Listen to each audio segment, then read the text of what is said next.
Digital कुंभ का लाभ सनातन को कैसे मिल सकता है? ये बहुत ही सुंदर बात है। ऊपर से जाइए।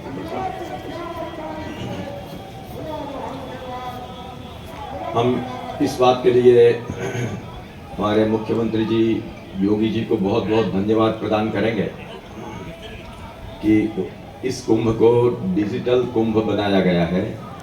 और इससे सबसे बड़ा लाभ ये हुआ है कि डिजिटल कुंभ की इस परिकल्पना से जन जन तक इस कुंभ महापर्व का संदेश पहुंचा है और विशेष करके युवा पीढ़ी तक कुंभ का संदेश पहुंचा है। और युवा पीढ़ी पहले से बहुत ज़्यादा इस समय हम देख रहे हैं कि कुंभ महापर्व के माध्यम से सनातन धर्म से माने सनातन धर्म में आस्था को बढ़ाते हुए अधिकाधिक धर्म और राष्ट्र के प्रति आगे बढ़ रहे हैं।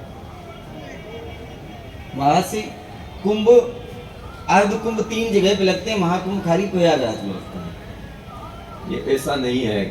जो चारों कुंभ है जी, वो चारों कुंभों का अपने स्थान में महत्व है।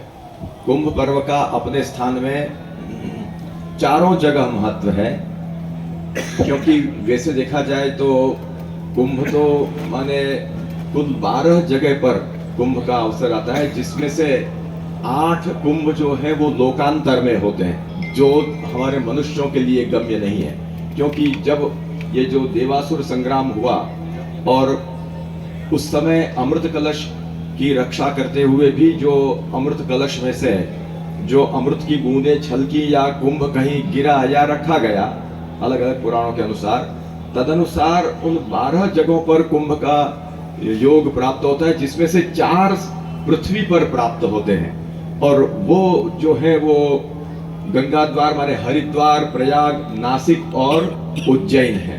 तो चारों जगह पर महत्व समान है। विशेष ये है यहाँ पर कि देश की दृष्टि से, देश माने भूमि की दृष्टि से यह प्रयाग जो है वह तीर्थराज है अपने आप में, और यहाँ पर त्रिवेणी संगम है। ये यहाँ का वैशिष्ट्य है।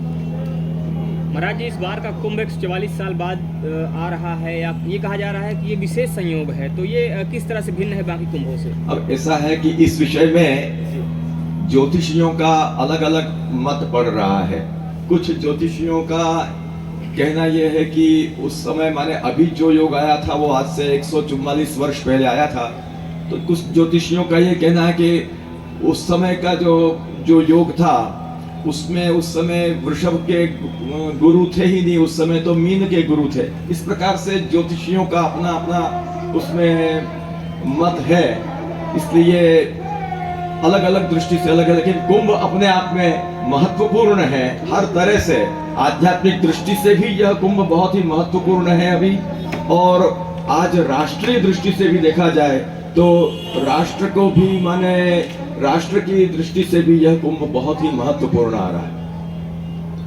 महाराज जी, डिजिटल कुंभ की संकल्पना बहुत बेहतर है, सही मान रहे हैं, लेकिन क्या इसके कारण सनातन धर्म के उन लोग, वो बुजुर्ग हमारे जिन्हें डिजिटल से कोई मतलब नहीं, क्या परेशानियां नहीं हो रही हैं? ऐसा है कि ये बात आपकी सही है कि जो हमारी पुरानी पीढ़ी है वो आज डिजिटल की इस दुनिया में उनके लिए कठिनाई है, लेकिन उनके घर में भी अपने जो युवा लोग हैं, जो युवा पीढ़ी है, वो युवा पीढ़ी इससे जानकार होने के कारण वो जानकारी अपने बुजुर्गों तक पहुंच सकती है।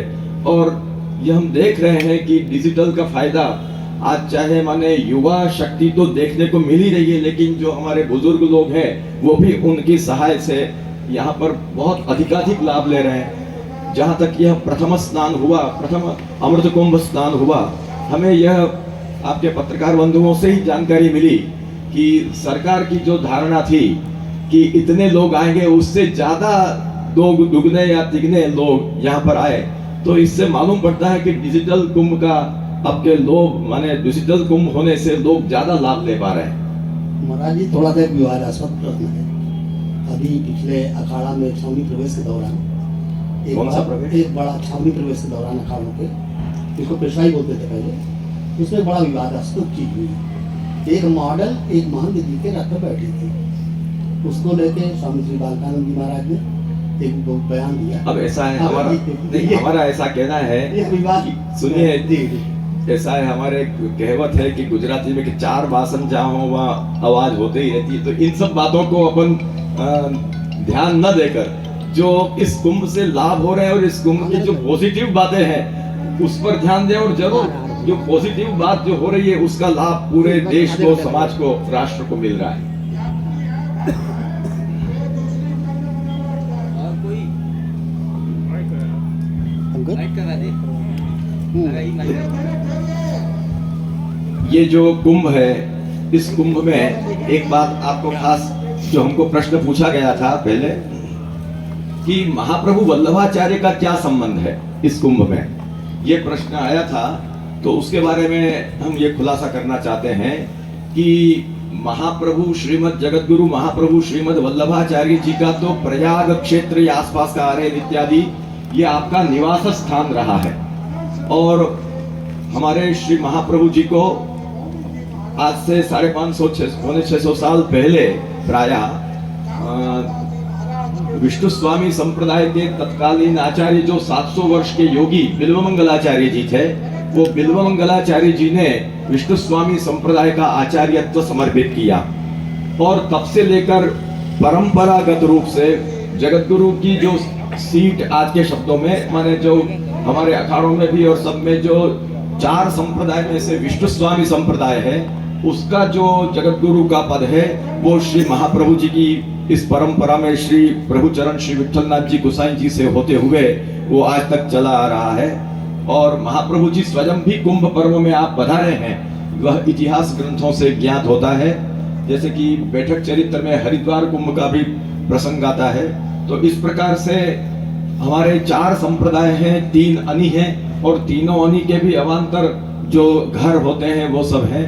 तो ये सब एक पूरा एक समुदाय आपस में ओतप्रोत है, और यहाँ चारों संप्रदाय के लोग आते हैं। कुंभ पर्व की यह विशेषता है हमारे भारतवर्ष की कि विविध संप्रदाय के लोग आते हैं, अपनी अपनी आराधना पद्धति से भगवान की आराधना साधना करते हैं, और अपनी अपनी पूजा पद्धति और अपने अपने हिसाब से सब कुछ करते होते हुए भी कुंभ पर्व का वैशिष्ट्य है कि यहाँ सभी लोग अपने आप में एकात्मता का अनुभव कर रहे हैं। चाहे हम कोई भी संप्रदाय से हो, कोई भी साधना प्रणाली हो, कोई भी अखाड़े से हो, कोई भी खालसे से हो, चाहे हम कोई भी भारत के किसी भी प्रांत से आए हो, महाराष्ट्र से, गुजरात से, दक्षिण से, परंतु यहाँ आकर सभी धर्म की भावना में ऐसे सराबोर हो जाते हैं कि सभी परस्पर में हम सब सनातन धर्म के अनुयायी हैं, इस रूप में एकात्मता का अनुभव करते हैं। ये वैशिष्ट्य कुंभ पर्व पर हमें देखने को मिलता है।